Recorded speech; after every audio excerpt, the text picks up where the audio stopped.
আসসালামু আলাইকুম। অনেক আপুরাই আমাকে বলতেছেন, আপু কাটওয়ার্ক কীভাবে পারফেক্টভাবে করবো, একদম শেপ যাতে গোল গোল হয়, একদম ফিনিশিং ভালোভাবে হয়। অনেকে ইনবক্স করে আমাকে ছবি দিতেছেন যে আপু কাটওয়ার্কটা পারফেক্টলি পারতেছে না। তো আজকে একবারে শিখাই দেবো যে কীভাবে কাটওয়ার্ক করবে একদম পারফেক্টলি। তো আমি বলবো কাটওয়ার্কের জন্য তোমরা গোল কিছু নিয়ে নিবে, যেমন আমি এখানে একটা চায়ের কাপ নিয়ে নিছি আর একটা ওষুধের মুখা নিয়ে নিছি।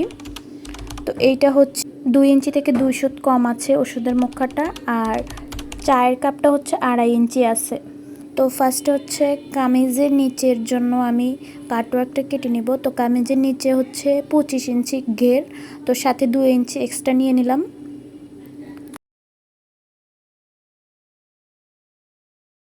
তারপর এক পাশ থেকে আমি 1.5 ইঞ্চিতে মার্ক করব। 1/2 ইঞ্চিতে একটা মার্ক হবে আর 1 ইঞ্চিতে একটা মার্ক হবে। 1 ইঞ্চিতে হচ্ছে আমি কাটওয়ার্কের ঢেউটা দেব, আর 1/2 ইঞ্চি হচ্ছে আমার সেলাইয়ের জন্য। ঠিক আছে, তোমরা সেম এভাবে করে করলে দেখবা যে একদম পারফেক্ট কাটওয়ার্ক হবে, ফিনিশিংটা খুবই ভালো আসবে। তো আমি এটা সমান দাগ টেনে নিছি, তারপর হচ্ছে এভাবে রাউন্ড করে দেব। একটু জুম করে দেখাইতেছি, এই যে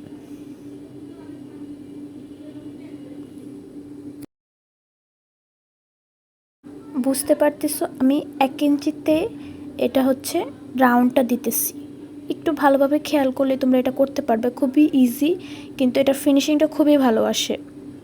হাত দিয়ে রাউন্ড দিবা না, এভাবে কোনো গোল কিছু দিয়ে রাউন্ড দিবা, খুবই ভালো আসবে ফিনিশিংটা। তো তারপর হচ্ছে আমি এটা বটে ফেলবো। যেহেতু এটা যদি একটা বানাইতে চাও তাহলে এভাবে কেটে ফেলবা। আমি যেহেতু অনেকগুলো অর্ডার আসে, তো বারবারে কাটার থেকে আমি একটাতে 2টা করা যায়, তো আমি 2টা করে ফেললাম। এবার হচ্ছে পিন লাগায় ফেলবো। তো সেম মাপে আমার 2টা কামিজের জন্য হয়ে যাবে। এবার হচ্ছে জাস্ট রাউন্ডটা কেটে ফেলবো। আগে আমি ফার্স্টে সমানটা কেটে ফেলতেছি।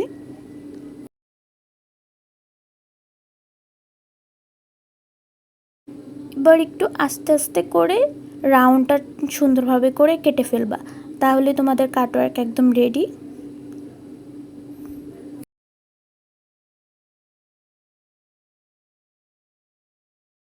তাও যদি তোমাদের কোথাও বুঝতে অসুবিধা হয় কমেন্ট করতে পারো, আমি তোমাদের রিপ্লাই দেওয়ার ট্রাই করব।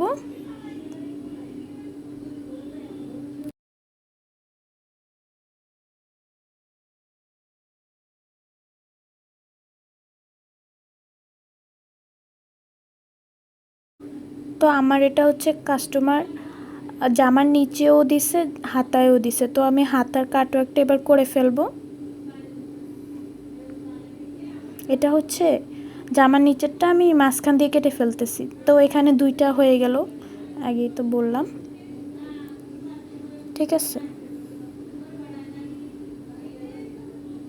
এই যে আমি তোমাদেরকে এটা কাপড়ের উপরে উঠায় ধরে দেখাইতেছি এটা কেমন ফিনিশিং হইলো।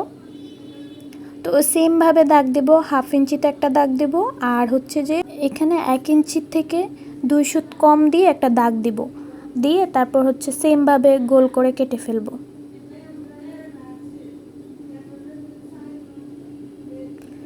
এবার কাটওয়ার্ক কেটে ফেললাম।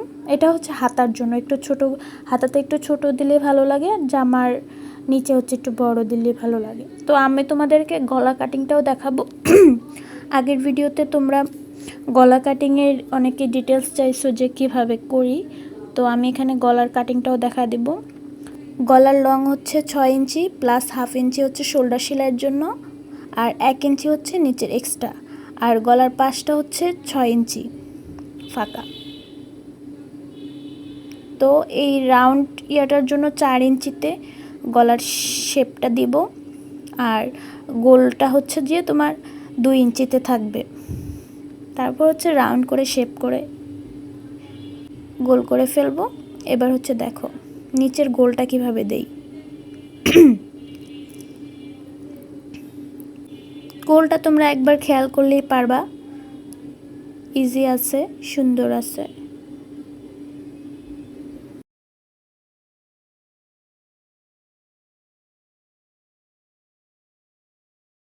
তো এবার হচ্ছে 1 ইঞ্চি করে করে এক্সট্রা নিয়ে নেব। ওই এক্সট্রাটা হচ্ছে যে গলার পট্টিতে থাকে। তো এবার হচ্ছে ড্র করে নেব, তারপর হচ্ছে আমি পিছনের গলাটা কাটিং করব। সরি দাগ দিয়ে ফেলবো। এই যে পিছনের গলা হচ্ছে আমি 2.5 ইঞ্চি রাখবো, 2.5 ইঞ্চি প্লাস 1/2 ইঞ্চি হলো 3 ইঞ্চি, আর 1 ইঞ্চি হচ্ছে এক্সট্রা।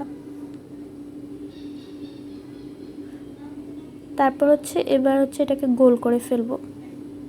তো বক্রমটা দরকার, যার জন্য আমি একটু উপর থেকে করলাম, তা যাতে এক্সট্রা বক্রমটা নষ্ট না হয়।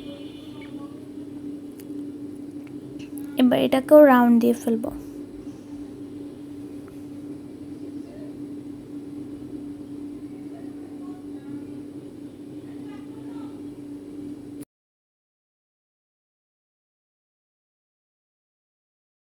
এবার জাস্ট শেপ অনুযায়ী কেটে ফেলবো। আমাদের গলাটা তৈরি করা শেষ। এইভাবে করে গলা বানাবা। অনেকে আমাকে কমেন্ট করেছো যে আপু গলাটা পিছনে চলে যায়, এই রকম করে করলে আর গলা পিছনে যাবে না।